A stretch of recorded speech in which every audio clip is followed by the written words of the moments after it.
নমস্কাৰ বন্ধুসকল, সকলোকে প্ৰথমতে স্বাগতম জনাইছোঁ চেনেলটোৰ নতুন ভিডিঅ' এটা মাজলৈ। সো বন্ধুসকল, আপোনালোকে ইতিমধ্যে সকলোৱে জানে যে ভেটেনাৰী ফিল্ড এছিষ্টেণ্টৰ বাবে অসম চৰকাৰৰ ফালৰ পৰা যিটো 1 ইয়াৰৰ কোৰ্চ হয় তাৰ বাবে ইতিমধ্যে অনলাইন এপ্লিকেশ্যন আৰম্ভ হৈ গৈছে 2025 বৰ্ষৰ বাবে, য'ত টোটেল 200টা পোষ্ট মুকলি কৰিছে। ইয়াৰ অনলাইন এপ্লাইটো ইতিমধ্যে জুনৰ 14 তাৰিখৰ পৰা ষ্টাৰ্ট হৈছে, লাষ্ট ডেটটো জুলাইৰ 13 তাৰিখলৈকে ৰাখিছে। বহুতো কেণ্ডিডেটে এপ্লাই কৰি আছে আৰু এটা প্ৰব্লেম ফেচ কৰি আছে বুলি মোক জনাইছে।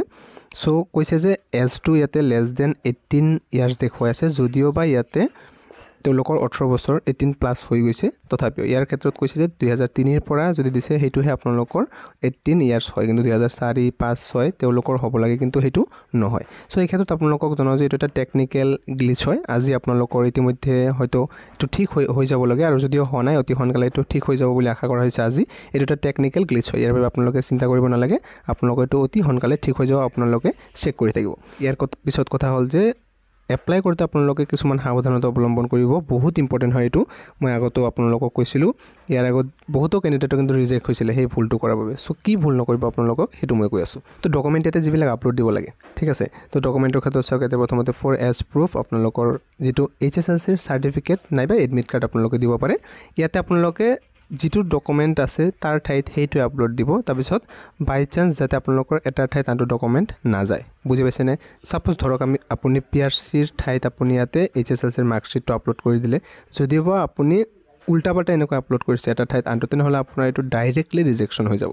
কাৰণ ইয়াৰ আগত যিটো 378 পোষ্ট মুকলি কৰিছিলে, তাৰপিছত যিটো 450টা ভেকেঞ্চি মুকলি কৰিছিলে 2000 যিটো আপোনালোকৰ 22-23 বৰ্ষৰ, ইয়াতে তেওঁলোকৰ বহুতো কেণ্ডিডেট আছিলে, প্ৰায় এৰাউণ্ড আপোনালোকৰ 700 না 800+ কেণ্ডিডেট আছিলে, যিসকলে VFAৰ যিটো এণ্ট্ৰেঞ্চ এক্সামটো তেওঁলোকে ভাইভা এটেণ্ড কৰিব পৰাই নাই। কিয়? কাৰণ তেওঁলোকৰ কল লেটাৰটো অহাই নাই, যিহেতু তেওঁলোকে আৰু ৰিজেক্ট হৈ গৈছে। কিয় ৰিজেক্ট হৈছে? এনেকুৱা এটা ঠাইত আনটো ডকুমেণ্ট আপলোড দিয়া বাবে। চ' এইটো ভুলৰ কাৰণে বহুতো কেণ্ডিডেটে কিন্তু মোক কমেণ্ট কৰিছিলে। চ' আপোনালোকে নেক্সট সেই ভুলটো যাতে নকৰে।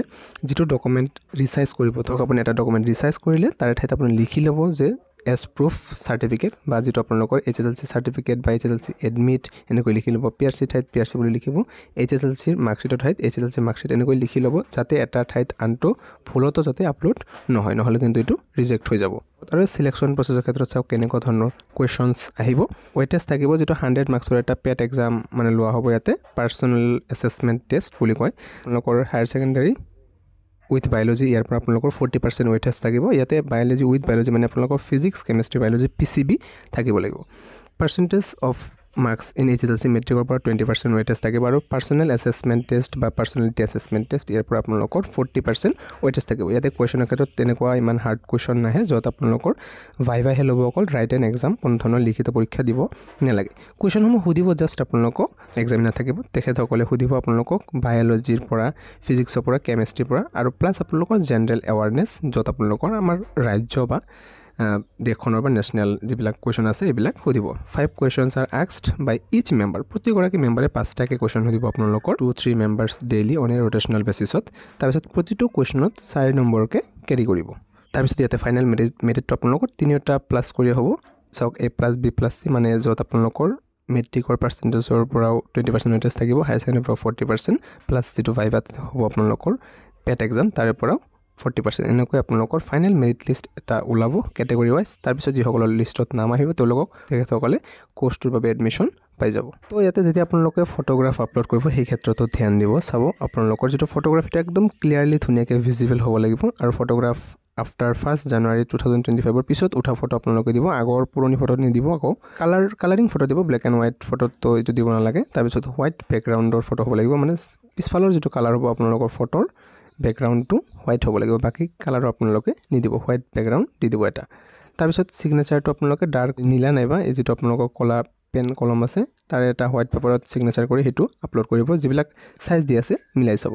তো ভিডিঅ'টোত এইখিনিয়ে কিছু কথা আছিলে আপোনালোকক জনাওঁ বুলি ইম্পৰ্টেণ্ট ভাবিলোঁ, কাৰণ ইয়াৰ আগতে যেতিয়া বহু কেণ্ডিডেটে মোক মেছেজ কৰিছিলে যে মোৰটো ৰিজেক্ট হৈ গ'ল, তেতিয়া নিশ্চয়কৈ বেয়া লাগে। সেইকাৰণে আপোনালোকে ভালদৰে চাই চিতি ডকুমেণ্টসমূহৰ নামসমূহ ৰিচাৰ্জ কৰি লিখি ল'ব, কোনটো ডকুমেণ্ট কি হয়, আৰু যাতে ভালদৰে আপলোড কৰে। গতিকে ভিডিঅ'টোত ইমানে আছিলে আজিৰ। নিশ্চয়কৈ লাইক এটা কৰি ৰাখিব, নিজৰ সকলো ফ্ৰেণ্ডছৰ সৈতেও শ্বেয়াৰ কৰি দিব। প্ৰথমবাৰৰ বাবে ভিজিট কৰিলে ছাবস্ক্ৰাইব কৰি কাষত থকা বেল আইকনটো প্ৰেছ কৰি ৰাখিব, যাতে আপুনি আগন্তুক ন'টিফিকেশ্যনসমূহৰ বিষয়ে অতি সোনকালে পাই যায়। এতিয়ালৈ সামৰিছোঁ, ধন্যবাদ।